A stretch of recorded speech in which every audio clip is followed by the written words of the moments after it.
Okay, we're going to go ahead and continue with the neurological examination. We're getting into the deep tendon reflex tests. So we're going to start off with the biceps reflex. So we're going to hold out the patient's arm at about a 45-degree angle, always asking the patient to relax. We do not want them to be trying to hold their own arm up or anything like that. So you're going to want to go into the eticubital area with your thumb, and you're going to want to feel to see where that tendon lies. And then you're going to go ahead and tap on your thumb, and then it'll elicit a response of elbow flexion. So, and then you want to go ahead and go into the brachioradial tendon, and it lies here right midline to where the palmar area is, about 2 centimeters above the wrist. You don't want to go up too far, and then you want to strike it directly. It should cause pronation and some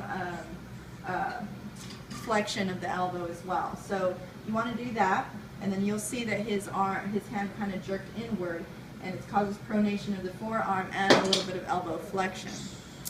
Next, we're going to go ahead and do the triceps reflex.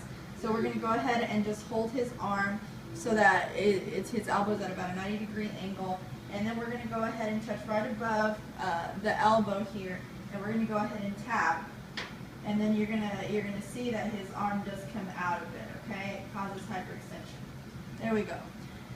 So, and then what we're going to do is we're going to go into the patellar region here. So we're going to ask him to bring up his pants here. And then right below the knee, I'm going to bring the camera a little further down so that you can see it a little bit better.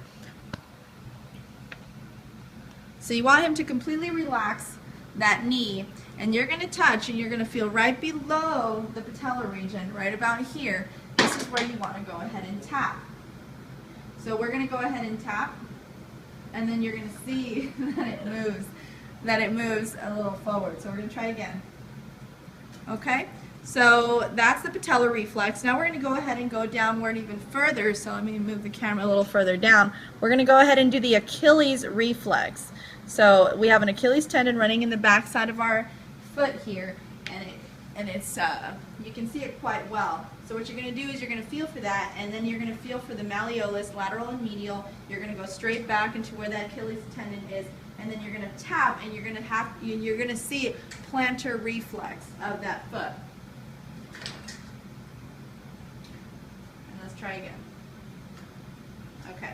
So you're going to see a plantar reflex going downward. So those are the things that you want to assess when you're assessing the deep tendon reflex. Now, we want to also note something called ankle clonus. So that ankle clonus, if your reflexes are hyperactive, you'll see it dorsiflex, and then it's going to just hold.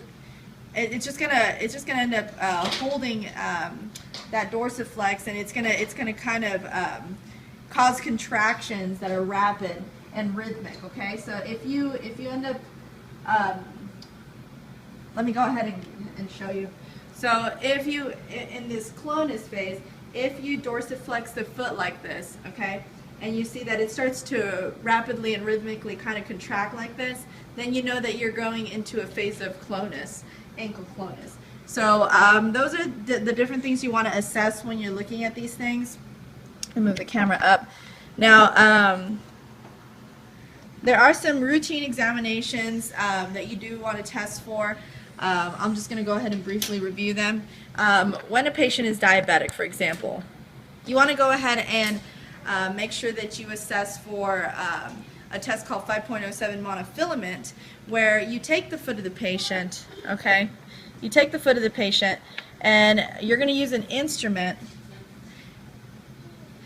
and it's kind of like an instrument with a little needle at the end of it, and you're going to poke different areas of the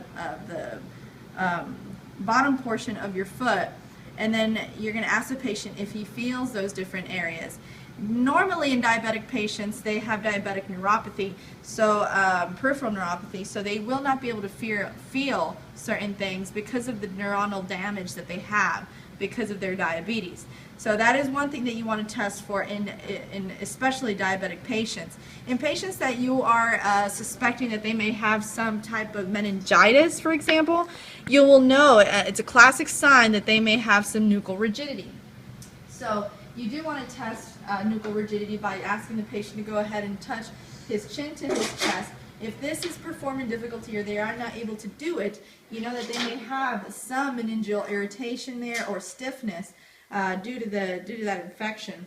Another thing that you can test for is called the Brzezinski sign. Now with the Brzezinski sign, you will also see neck stiffness, but we won't show it here, but you're going to ask the patient to lie down flat. And when they lie down flat, you will notice that the hips or the knees begin to flex a little bit. So you know that there is some problem in the meninges that are kind of causing that contraction. And then another sign is the Koenig sign. The Koenig sign is basically when you lay the patient down flat again, and you're moving the knee and you're flexing it, and then you're trying to straighten it out again, and you have a problem in doing that. Or the patient just has a problem flexing and then going ahead and going straight again. So those are things that you need to look for whenever you're assessing the neurological system. And the last two things that I mentioned, especially in patients that are either diabetic or have some meningeal irritation. So make sure that you assess all of these things and make sure that everything you assess is accurate. So thank you for watching.